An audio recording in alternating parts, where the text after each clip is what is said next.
Hey guys, good evening. Wait till a couple people pop on here. Happy Wednesday from Jason and Hannah. Is it Wednesday or is it Tuesday? Is it Wednesday? Oh my gosh, it's Wednesday already. Is it? Yep, I'm gonna wait till a couple people jump on. So we are doing our weekly vlog for our Cornish cross. Once again, we're late by a day or two because we're awesome like that. Whatever. So today is going to be pretty boring, but we're going to touch on a couple things. We did a week one that you guys can check out. We also actually started a YouTube channel called The Roost on the Hill. If you guys want to subscribe, we put our other two videos there as well. But we thought it would just be fun as beginners. If anybody's been interested in doing meat birds or curious about it or just interests you to... Preface it will be pretty boring until we butcher them because it's going to just be the exact same thing every day. Yep. So last week we talked about the bigger water and the bigger feeder. We just used 5-gallon buckets from Tyson's and he made holes in it. But this week they've been going through it a lot quicker. So they're about 4.5 weeks old now. I would easily say they're about easily a couple pounds each. I haven't weighed them yet. Probably next week we'll weigh one.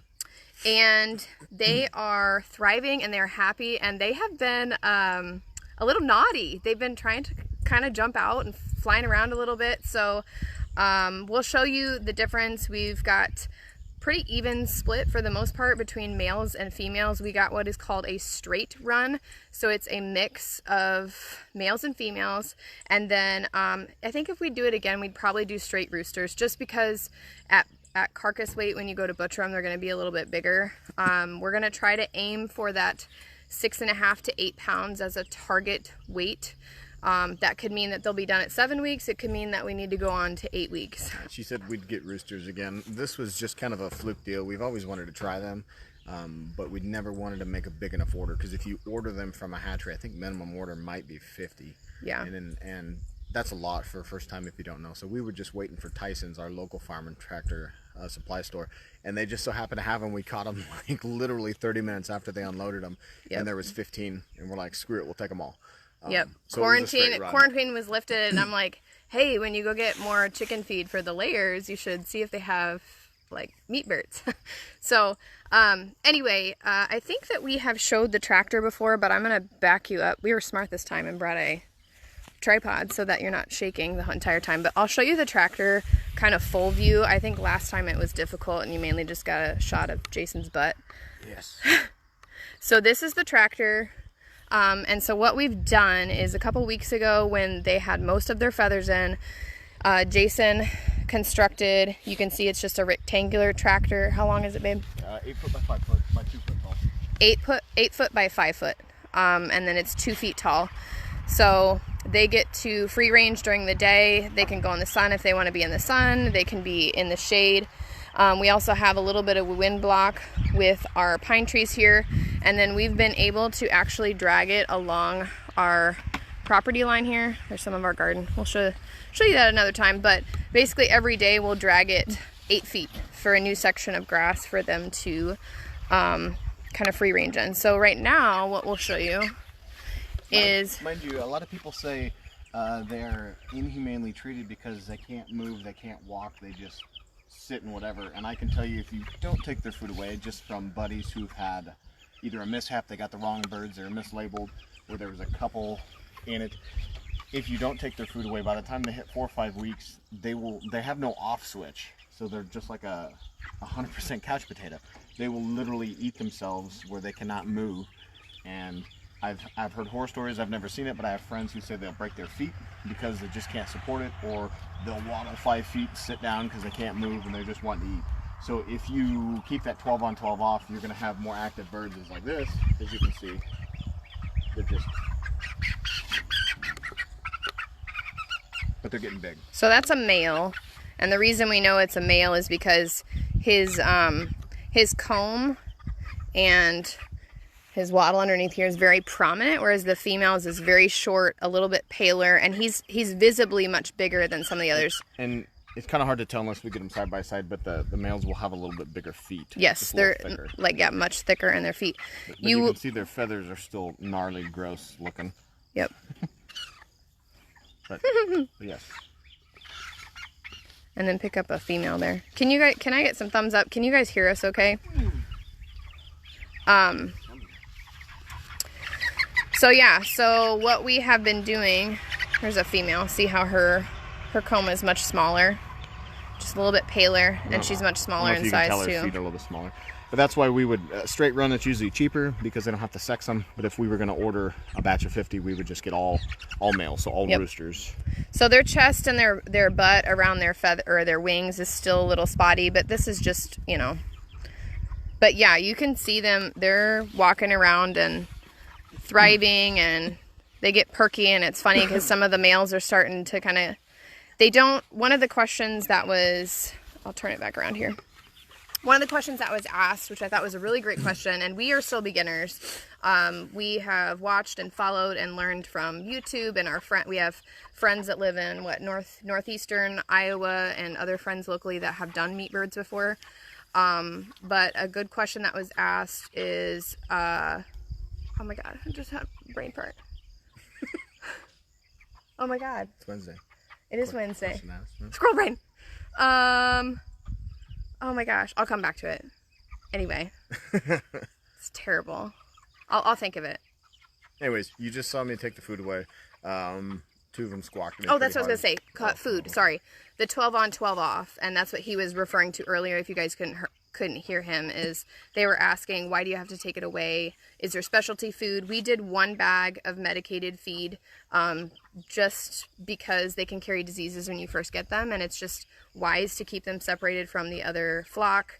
And then once they went through that full bag of feed, we still got the chick. There's 2 crumbler, you could either right? get if they have a meat bird mix, or if they just have a chick starter that's not medicated. Since these birds only live to about 8, I think a regular layer, you're gonna feed them, I don't know, up to 6 months. I think they say you feed them chick starter until they start laying eggs, which can be 6 to 8 months depending on when you got them. So if you can't get a meat bird, feed a chick starter is fine, but you don't need. There's 2 of them fighting now. You don't need them medicated after the first bag, and some people will suggest you don't have it after that, so that way it's out of their system when you go to butcher it. Oh, I remembered. Tyler, I remembered. My friend Tyler, who I've known for several years now, she was asking me, can you keep the meat birds and breed them, like keep their eggs and breed them and just keep having a steady supply of meat birds? Everything that I've read and listened to says that by nature they don't breed with each other because they're already a crossbreed. It might not come out exactly the same. So that's not to say that you couldn't try. I think that you would have to control the food more because there is an ultimate like butcher date. Like we're saying 7 to 8 weeks, we'll take the food away and butcher them. And the other part of it is like, what's your point of wanting to do it? Is it because you want to do it, or do you think it's going to save you money? Because if you think it's going to save money, it's probably not, because a chicken needs to be that 6 to 8 months old to be able to start laying eggs, and these birds are getting butchered after 3 months, so you got an extra 3 months of feeding them that now they're no good. You're not going to butcher them after that, so now you've got 3 months of extra feed that you got to feed these birds, and at $1.50 a bird for a chick, it isn't cost effective to do it yourself. Yeah. So that was what I was going to say, is it's not that you probably couldn't get eggs from them, but because these are it's a white Plymouth rock and it's a Cornish hen that are bred together, so it's basically that mutt chicken. It's not guaranteed, just like when you cross pollinate apple trees or other fruits and stuff, it's not going to come out the exact same as what you want. That doesn't mean you couldn't. Yeah. You know. And there's some farmers that I've seen that they say they've raised them to it, or they just forgot about them or let them go, and they say the roosters weren't interested in mating with the females. And if you know anything about chickens, the male roosters, that's all they do all day, is they go around and nail all the hens. And it's pretty aggressive. But the fact that they say that the roosters of these aren't interested in the hens probably dictates how hard it would be to get them to breed. Yeah. So week 4, nothing real exciting. We're just swapping out. They are going through more food and more water. I would say they're going through about 3/4 of a 5-gallon bucket of water. But it's real easy when we're out here watering the garden just to fill it. And then every morning we'll come out, we'll kind of drag the tractor to, 8 more feet, put in the feed, and they've got it till about 7, 8 o'clock at night. Tyler says, was wondering, for being self-sustaining type thing, people are acting crazy. Meat prices are insane here, so I was wondering about having to keep your own way to keep meat. Girl, I say if you want to try it, try it. I agree with you. What we would normally spend for a single package of, 4 to 6 chicken, it's probably 6 chicken breasts, is like upwards of $11 each time, and that's a bag feed, so. Nailing chicken. It's true. It's quite the life of a rooster. Rough life. If you were going to experiment with eggs, I would highly suggest getting the two species to breed that way. Ooh, that's a good idea. Get a Plymouth, a white Plymouth, and then get your Cornish cross. There's different ways that different hatcheries hit theirs, but yep, she said probably best to get the 2 different breeds because they're not going to eat as much. They'd be more beneficial. I don't know, if they don't fertilize them, it's not a big deal. Yeah, and it'll probably depend on how you want to separate it from your current flock. If you end up with mixed breeds of all, like we have our Easter eggers and our golden lace and our Rhode Island, like are all mixed together. So I'll be curious to see. I just look at the sustaining. I've never once heard of a hatchery not having the eggs for people.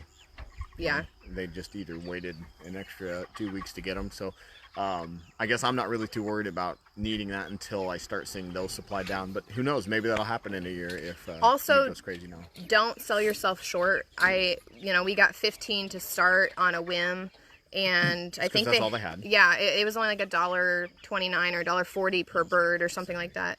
But I wish that we would have gotten like 50 of them, honestly, because they have been the easiest, and sure they're messy, but if you have the space, even in your backyard, you drag an area or whatever you do. We'll do another video to talk about the 2 different styles of tractors that we've seen. There's like a dome style, and then this one that's obviously a little bit more, This tractor, sturdy. This 8x5 and the 2 foot tall that's tall enough for A, the birds, and B, the buckets. I can get my buckets in there fine. Yeah. This tractor, a lot of people will say it's suitable up to 25 birds. So if we did 50, I'd need to build a second one. If you were building this from scratch, meaning you had to go buy all the parts, everything, you're probably looking at $100 per tractor. Now, I had basically everything on hand, and I found the metal. I had to buy the... Yeah, we looked out. Our friend had an outbuilding in her town. We were able to get the metal from. I reused everything else I had. So yeah, you can do that. Save you some money. Yep. So anyway, we hope that you guys found this helpful. Thanks for tuning in on our crazy adventures. Again, if you want to check out Roost on the Hill on YouTube, we also I had quite a few teachers reach out to me, funnily enough, about the caterpillar metamorphosis. That video is up there. Feel free to use it if it would help you. We got into that probably 3 years ago or something, 4 years ago, because the kids preschool at the college actually raises monarch caterpillars, and we were like, well, let's just go look for them. So I'm going to do a video on that and kind of start to finish what to look for. But anyway, until next time, bye.